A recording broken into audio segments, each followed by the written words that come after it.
Quincy. Sorry. You're fine. Hey, everybody. We are live right now. It is our weekly Ask the Coaches, and this week we have Coach Annalise and Coach Bonnie on, and we're going to be talking about kids. Woo! First week of quarantine for most of America, in the South, I'll say, or I guess this side, the East Coast. So we're going to try to tackle some of those issues that we've been hearing about, or the memes that we've been seeing, and addressing some of the comfort eating, the snacking that seems to happen a lot, stocking up because our grocery stores seem to be very empty, and how to keep our kids' minds busy in this space. So before we get started, I would like each coach to introduce herself. Coach Bonnie, we will start with you. If you'll introduce yourself, please. Hi, everybody. I'm Coach Bonnie. I am currently in Providence, Rhode Island, so on the East Coast, and we're dealing with a lot of what the other parts of the country are dealing with. Everyone's home, trying to stay home as much as we can. Grocery stores are empty, but I have two little ones at home with me, 2-year-olds and a 7-month-old, and we're trying to enjoy the extra time together, but it's tough to all be home together, not knowing how long it's going to last. I am a mental health clinician by training, and also have my health coach certification. My main focus is on stress management, anxiety in particular, especially in the postpartum period for women and men. And yeah, a little bit about me. Awesome. And now Coach Annalise. Hi, I'm Annalise. I'm a dietitian and a coach for WorkSpeed. I do not have any kids myself, but I did work with kids during our internship, which was really fun. So yeah, I have fur babes. That's about it. Just fur babes. Well, awesome. And I am Emily. Well, I'm Emily. I don't do as much coaching. I do some consulting on the other end. But I'm here, and we're here with WorkSpeed. And we're just here to have conversations. So what we really want y'all to do is, if you have any comments, questions, or just say hey, tell us who's here, who's listening live. We love to answer your questions if you have any as well. So that's what Ask the Coach is about. It's just giving you a live forum for you guys to ask away. So we will get started with one of our first topics that seems to be a lot right now, and that is comfort eating. So what I talk a lot about is the science behind it, and that people a lot of time have dopamine releases from food. So, and you have this attachment to it. And so during times of stress, a lot of people come and eat. I just think about it whenever I broke up with a guy, what did we want to do? We all wanted, when we were younger, like have the ice cream and just like sit and have like a cry out session, like that's how we dealt with our feelings. So a lot of people are dealing with their feelings right now. And I don't want to say that I don't want to tell anybody that it's not okay. Like, you need to deal with your feelings how you need to deal with your feelings. But what are some healthy options or coping mechanisms that we can deal with it? So I'll start with Annalise. You tell me your thoughts on that. So I think, of course, I feel like I'm kind of repetitive on this one. But I like to journal personally. There's something about putting words to paper that kind of helps me kind of work through some things on my own, or speaking with friends and family and just talking through it. I'm also the type of person where I just like to I understand you can't plan every little detail in life, but having somewhat of a rough plan gives me comfort personally. And rather than, because we were kind of talking earlier about sometimes if you're just sitting around watching Netflix, or you're just watching, or you're playing video games, you're doing something mindless. Whereas if I'm out and about working on the yard, working on the house, things like that, I'm keeping my mind busy. I'm keeping my hands busy so they can't eat or pick things up anyways.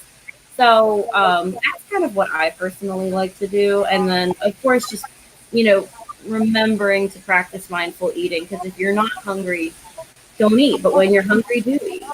Yep. How about you, Bonnie? I would have to second everything that Annalise just said. I think all of those things are very important. Keeping your mind busy in particular, and with kids, little kids, my main experience right now is if they're bored, I feel like they tend to want to go towards the snack cabinet. So I would definitely second that. Being outside as much as possible and having a schedule from day to day, not only around snacks, I'm thinking of kids' snacks and meals, but also just a day-to-day schedule to have some sort of structure. Um, the other thing that I tend to think of for myself personally is someone who's sort of dealt with disordered eating in the past, and you don't want to think good versus bad, but in a time where you're really focused on your health, unfortunately, or fortunately, however you want to look at it, is when you do eat, think about foods that are going to be nourishing your body. So it's not just comfort eating, but it's also doing something important for your immunity, for your body, for your mind to stay well. And I'm sure both Annalise and I would be more than happy to give some suggestions today on what that might look like. Yes, I love that too. Because that's so true. Because both of y'all talk about actually have past experiences with disorder eating. Mm-hmm. And so during this period of time, one, we do have to be careful with that we're not eating for comfort, or we're not eating because of our relationship with food per se. And so how do we, in this space, maybe another example of how did y'all help overcome some of your trials and tribulations with and your past experiences with having your relationship with food? And especially now, because people are, I guess, are also in a freak out mode that they don't have all these foods that they used to. So how do we deal with that? So Kenley. That is a complicated question. For me personally, that's a very complicated question. Gosh, a lot of, I guess it's kind of hard for me to think about it. It's been a lot of stuff, I guess, that's kind of helped me get on track with having a better relationship with food. Name your top two, if you think that would be. Stress management for sure is definitely number one. I definitely was a stress eater for sure. Rather than expressing or dealing with emotions or stressful times, it was just so much easier and quicker to eat, you know? And that was one thing I had control of, whereas there were certain stressors in life that I couldn't control. And then I would say dealing with stress and also just acknowledging that what I was doing was, I don't want to say abnormal, but not beneficial for my health, I guess is what I could try to phrase that the right way. I'm not sure exactly, but acknowledging that and just kind of taking steps to make myself feel comfortable, have a healthier relationship with food, things like that. Awesome. Journaling. Again, journaling. Yeah. How about you, Bonnie?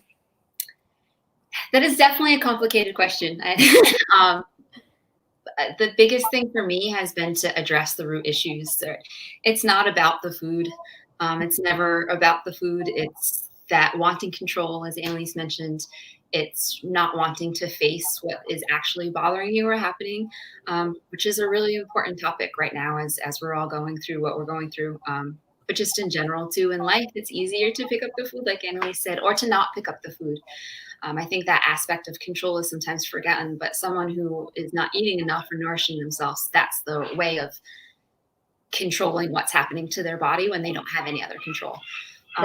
That's so true. And it's something that I didn't even think of, but it does. It's when you can't control anything else, but you can control the things that happen to you. And that is one that can actually be turned to negative, just like exercise and some other things that you can control. So absolutely goes hand in hand. So, and I think that's too one that we can go next to. Next topic is snacking. So I've seen a billion memes this week about kids and snacking and some creative ideas from parents on how they're dealing with that. So what is some advice that you could give? We'll start with you, Coach Bonnie, on this one. What is some advice that you could give for snacking? Because one, I think it's the mental side of it too. I wonder, this is a pondering about kids and how they feel about it in this space. And if there's so much unknown, or if they're taking on some of the stressors from their family, if this is just something that they can stress eat. Are they stress eating? Are they boredom eating? Are they just that hungry? And what do you think it is? A combination. I think it really depends on the child age. So I'm thinking of my little ones, like he's not aware of what's going on. He's 2, almost 2.5. He probably can feel that something is off. I think he does, and that does lead to some stress eating. But I think for him, a lot of it is boredom. It's like we're not really able to go out. He's not going to daycare like he normally is. He's not able to be around other kids like he normally is. So those two things combined kind of make a weird space of him trying to make sense of it all and wanting to do something to make himself feel better. I try to look at it as a learning opportunity, a teaching moment, I guess I should say, in that we talk about the food that we're eating and the food that is being offered to him. I try to keep nourishing food, foods that's going to give him energy but also fill him up, so I don't have to wonder whether or not he's actually that ravenous that he needs to eat. Exactly. So what are some things that you're doing? Are you keeping like snack bowls, or what? Yours is 2, so I guess you have to give it all food. What's maybe one suggestion you think that you could give people, or what's your favorite one that you might have seen that people have done? I would say my favorite, and something I do try to do, is to have those healthy quote unquote snacks, the fruits and vegetables, produce readily available. It's like, here, you can have this as much as you want. You're hungry, here you go. And have those other things that maybe should be more limited to certain times during the day, not as accessible. So it's not in their face. You open the refrigerator, it's not right there. Yeah, I agree. I had and I still have it. There's a sign that says if you put good food in your fridge, you'll eat good food. But it's also if you put good food in your pantry, you'll eat good food. So what's in your pantry and what's around you, you're definitely going to be eating more than ever. So there's actually a stat that says that you eat what's within like 30 steps of you. And so like in your office space and whatnot. So whatever you can quick grab. And so if it is around you, you're more likely to eat it. So I just think that's real interesting. Annalise, what do you think? So I'm loving the fruits and veggies, of course. Just for like kids and stuff, I always say or anyone really, lots of color. The more color, the better. So if we can vary up those colors of fruits and veggies, that's awesome. I know it can be kind of tough because everyone's pretty limited on how often you can actually go to the store, which is going to limit, the fresh produce that you can get. Now what we did do is, of course, we stocked up on a bunch of like frozen fruits and vegetables, so that way I can just keep those in there and throw a little pop of color in when I can.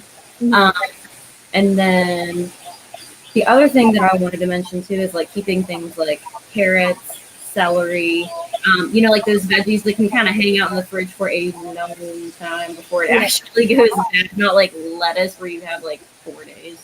Getting something that's kind of hearty that'll hold on to the freshness a little bit longer. And, of course, always having that stuff like prepped and ready so that the kids can kind of just grab it and go. So if they've got carrots that they can just grab with a little bit of hummus or, like a Greek yogurt dip or something like that, just something they can grab and run with, because they're not going to want to sit there and wait for us to like prep it. And I'm guessing. Lots of variety. Things like, okay, I was going to say, that's just kind of my theory here. I don't think they want to watch me like clean vegetables, but. Well, the thing is that we can get them involved. So my kids, I have them and they'll get involved with it every now and then. And one snack that I have found that has been really good for the kids is they're called energy balls. And it's basically oats with almond butter. You can use peanut butter and like cocoa powder. And you can add maple syrup. And I use coconut oil to keep it all together. You just roll it up, eat it like that, and we make them. And I think this also could be a great time, because I always say that sometimes we teach adults what they should have been taught as kids. Like I wish I was taught some of these things, like meal prepping and stuff and how to cook, some of these aspects of it. So we have time now. Let's do it. More time than ever to be able to teach our kids the things that can actually benefit them in life. I know I hear a lot of people fussing about how we don't have home ec in school. Well, guess what? We get at least probably 4 more weeks of home ec happening. So more than ever, I think this is a beneficial time to be able to teach. So, and I think one thing that you talked about, Bonnie, it was, or it may have been Annalise, sorry, about the grocery stores and not having some of our produce that may be as readily available. So, and I think that's our next one that we want to talk about. Again, I see some comments. Sorry, I've been out. Hello, Brenda. And Corey will say hey to both of them. Thank y'all for jumping on. Hey, if y'all have any questions, feel free to ask them. And we greatly appreciate you being on. And we'll finish up with we have this one and another one, stocking up in a healthy way. So, Annalise, we'll start with you. The grocery stores seem to be a little bit empty. And I joke, I'm like, why is everybody wanting to be healthy now? I'm like, my cauliflower pizza crust should not be touched. It never has before. But my kale and that stuff is getting touched. And it's like, oh, okay. So, I just took rid of her. There you go. You're back. So, Annalise, what would you say to that? So I guess I sort of answered that a little bit earlier, like how I said, get those fruits and veggies that kind of tend to have at least a little bit longer fridge life or shelf life or whatever, wherever you're storing it. Try to stock up on those and keep those. Freezer, frozen fruits and vegetables, you really can't go wrong with that. I mean, you can always put, your lean meats in the freezer as well. And then I think I posted something earlier too about how I always have like dried beans on hand. Typically, I just have them because they're more cost efficient. So I always have I've got like 20 pounds of beans probably. So if anybody needs beans, come to my house. I've got a ton. But and then you can always keep brown rice, those kind of whole grains. You can always keep them because they're shelf stable. Keeping lots of spices on hand so that you can kind of vary up the flavor of what you've got. You might have limited pantry items, but you can make 5-10 different meals, at least taste a little bit different, give your kids a little more variety, things like that whenever, things are a little bit more limited. I agree. Whole grain pasta, stuff like that. Keep all that stuff. Nuts, lots of nuts. Yes, well, the thing is though, I found nuts that I can't keep them. Like my kids devour them, and really? my husband, and it's just okay, one thing of nuts can be gone in about a day, and I'm just okay, let's make sure we're snacking on this properly. But at least it's a good thing per se. That and cantaloupe, as you guys, or I know Annalise knows, I do not. I love cantaloupe. Cantaloupe. All of it. What are some things? This is one of the things. She says, I know apples and potatoes last longer in the fridge. Is there anything else that lasts longer in the fridge that is something you don't think about putting in the fridge? So yeah, apples is a good one that can be put in there. That's a good question. I can't really think of anything. I wonder if onions. I would think onions would last longer in there, maybe. Yeah, I put those in dark places. I found a video that was done a while ago. I want to say it's by, I can't remember what. If I find it, I'll put it out. But it's where to store things so that they can have more longevity. If I can find that, I would definitely post that. Because the one thing I know is onions in dark places, and if you also put your potatoes, but then they also might start getting roots to them. But I know anytime I cut up my onions, as soon as I cut them up, I put them in the freezer or I put them in the fridge, depending on if I'm anticipating the usage of them. So that's something that could be. So what? Bread. No, bread, not a fruit or vegetable, but I found that bread lasts longer in the fridge. And also, I have a couple of those little berry savers. I forget exactly what they're called. You can get them on Amazon now. Just get them straight delivered to your house. But they actually do help in keeping produce fresh a lot longer. Especially berries. I just find that fresh berries get moldy so fast. And that's something too to talk about. Is the berries? Make sure you don't wet them until you eat them. Right. They get wet, and then also making sure that whenever you have, can't remember. Again, I'll find that video. You can't put oranges next to bananas because it makes them rot. Some things cannot be near each other. I'm saying it's oranges. I cannot remember. I'm pretty sure it's oranges, but they can't be next to each other because it helps in the process of rotting quickly. which is interesting. That's interesting. Yeah. And then I did think too, I know I was saying don't go buy like salad and lettuce and stuff because it'll wilt on you. You can throw that kale and spinach in the freezer and throw it in a smoothie. So take that back now. Yeah. Take it back.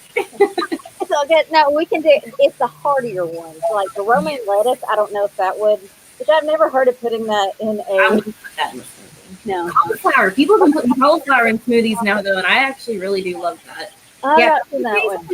Cool. Yeah. Avocados is probably one of my favorite in a smoothie. Yes. So those are good. And we learned that if you put them in the freezer, from actually on here a few weeks ago, that it can also help in the process that they won't. That's when it will not rot. After you, so I put a little lime juice on mine. So I love these things because I learn more. I learn from y'all and also learn from the audience. So again, if y'all have any comments, questions, leave them there. Aw, this man is one of the sweetest men that I know, and this is Mr. Mike. Good to see you as well, Mr. Mike, on here. If y'all ever get to come to Georgia, he is one of the most amazing people there is. So, starting up in a healthy way. Then let's go with our final one that we were going to talk about. Again, if you have any comments or questions, leave them up there, and we'll pull up our comments and questions during this time too. Keeping minds busy. I did a video, and I said in this space that I know that I'm working a whole lot more because I'm also having to deal with children. Like I got the new job of being a elementary school teacher, which God bless every elementary school teacher or just teacher in general, because I miss you and you're an absolute godsend. Let's just go there. But with that task, I'm finding myself, one, having to keep my kids busy, but then also having to keep their minds busy, and then also time management on my end. So it feels like it's a lot right now. So and let's just claim it. It is. It's a lot right now. So with that aspect, what can we do to help keep our kids' minds busy? I don't know if I'd advise this. We went and we have a farm, so we actually went and got some ducks today. So during this space, the kids are going to be busy with their ducks and teaching them some more responsibilities with the ducks. So, but in that space, I know that like that's how I'm going to keep them busy. But what for other people? What are some things? Bonnie, we'll start with you. So, what's some things that we can do to keep kids busy? Again, it really depends on the age. So for little ones, I just being outside is going to be number one for me. Keeping them physically active. Mm-hmm. They love it. It's good for them. It's good for us to spend the time outside with them. Mm-hmm. And even, I mean, I'm not sure what the weather is like where you are, but it's still pretty cold here in Rhode Island. So we were all bundled up this morning. We went outside, but it felt good. So that's one thing. Again, my guys are little, so I'm still trying to do a lot of simple teaching activities. I jump on Pinterest, and there are so many ideas: water tables, sand tables, a lot of sensory play, driving trucks through paint that looks like mud. Yeah. Things that get dirty. And for me, I just think it's so good to not care about the mess at a time like this. I can clean up the mess. Like, let them get in there and get dirty, throw them in the bathtub with a bunch of toys. Like that's what I like to do. I don't have the task of having to do schoolwork with them. But if I could give any advice just from like another mother in terms of that, I would say try to find the balance in some way and don't stress yourself out or the kids out too much, because this is a very kind of sensitive time that, you know, try to balance it out with some fun at the same time where you're not just forcing it all, like, having to sit at a desk for 8 hours or 6 hours, whatever it is, as they normally would be. Like, bounce that up a little bit. Yeah, I agree. And that's something too that I know that I've struggled with is getting through their homework done and getting it. But once in that space of once it's done, what do we do? And so I agree. Those are some great things. I know for me, today the kids have we've been outside. We've been blessed to have a beautiful day. So we can still, if you have the ability, go outside, go for a walk, be with nature. This is a time whenever you kind of can, and the ability to, I think it's cute because the ducks follow the kids. And so that's right now. And so the kids are just walking around and everywhere and getting their steps in and they don't even know it. So, but the ducks are following. So, Annalise, I know that we talked before this and you had something that y'all are doing in your neighborhood, which I think is awesome because we don't live close to people. So it's a little bit different. We're not in a neighborhood. But if I was, anybody that's in a neighborhood, I want y'all to do what Annalise is about to talk about. So we're fortunate. We have a nice close-knit neighborhood here in Alabama. We have a little Facebook page. And I saw someone post earlier that they're trying to get their kids out there and they're writing little motivational messages on the driveways and stuff. So when people are riding their bikes or they're walking, still keeping their distance, but, leaving little encouraging notes or cute little pictures or whatever for everyone to look at whenever they're going through the neighborhood. So I'm going to go walk around the neighborhood after this just so I can go check it out and see what's going on. I love that. So I love that. That's cool. And, sorry, my dog's hitting the table. And of course, I've been geeking out hardcore with the nice weather. My garden is like ready to go. I've got all kinds of herbs and veggies and all kinds of stuff. So that's another thing you can always get your kids involved in. I know that's what we did during our internship, letting the kids grow the vegetables or the fruits, and then they're always so proud of themselves and they're excited to eat the food and things like that. And you can always get them involved in meal prep whenever you're making snacks and meals. It's a great learning opportunity. I think we kind of touched on that earlier. Get them involved, let them learn how to cut up things if they're age appropriate, let them learn how to cut up things safely or mix just little sensory things that they can work on. But I definitely second getting outside as much as humanly possible right now. So definitely. Ashley, good for you. She said we did that today. She helped the kids helped in the meal prep. Definitely post it, and we'll share it on our, because that's the things that we love to see. We love to see what the community and what everybody's doing. Like, we are all spread out. Annalise is in Alabama, Bonnie's in Rhode Island, now I'm in Georgia. We're spread out, but it's so cool to see everybody come together and come up with creative ways to stay busy. And I think one healthy approach too that I really like is, we talk about meal prepping. With the kids, help them make a schedule. What I found is just like cooking. If they help cook it, they are more likely to do it. And what my kids love is they love to. I'm not very schedule oriented. I live by my schedule on, I guess, my phone. But when it comes to like a strict time, they're more accustomed to it due to schooling, I believe. And that's what they want. And so finding ways that I can make it where it's their schedule. And so what can they do? And so they came up and they were cute and they're like, okay, we're going to do this first and then this first. And then I was like, okay, we'll do it. So finding ways that we can just be creative during this time and find ways that we can all come together. I love I just saw it not too long ago, but it is where it's a Facebook group that is local in our area, and it's finding the rainbow or something like that. So all it's about is after the storm, there's usually a rainbow. And so finding the good in the space. And that's what something that challenged me whenever I saw it. I'm like, I think that we should do a challenge. And if anybody's up for it, we can do it. It's find the good. And so take pictures of the good that you're seeing in this. Because as y'all know that we're doing a series on surviving quarantine by spreading life. And the goal of all this is to have life and goodness bringing back to you the way that we can. That's our dedication, y'all, is to create that accountability connection so that we can have life-changing results.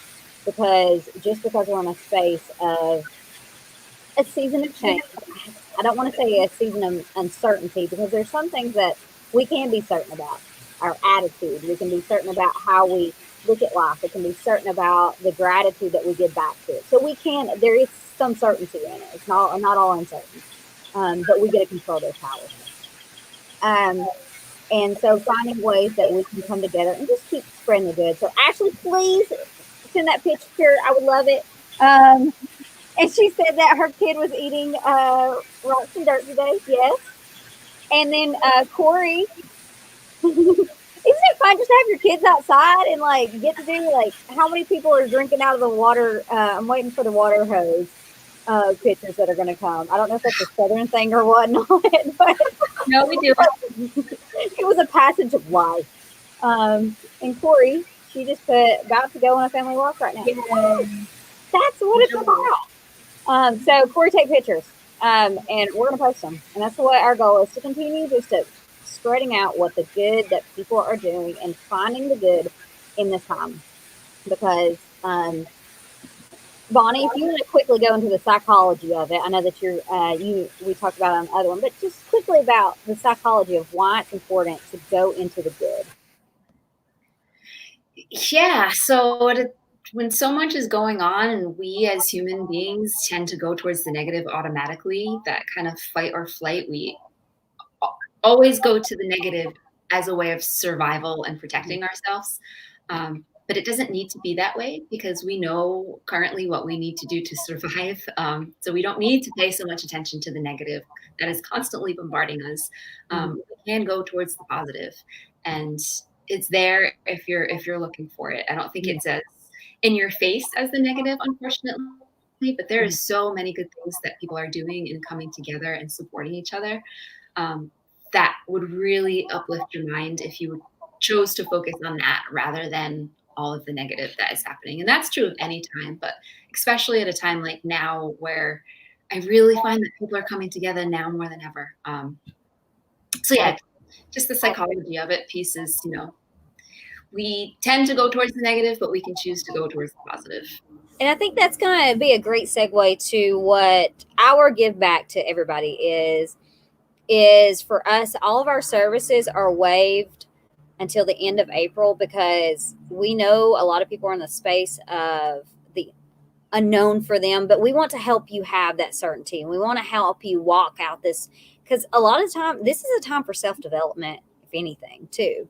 The grit that will be coming from this, as I say, the creativity that's going to be coming from this, I'm excited to see that. And we want to be in the space to help you in that. So if y'all need us, you can go to www.worksby.com/give back to you. It is no cost, absolutely no cost. And if you are in a team or leadership group, we are also doing team like Zoom trainings, I guess you would call it, for people definitely in leading during these times and looking at the seasons of change, and just the developmental approach on how to stay afloat during what seems to be a crisis, which it is a crisis to many. But it's just, again, how we proceed to view it. So with that, I do see we have one more. Well, everybody, thank you for joining. And until next time, y'all have a blessed one. Bye.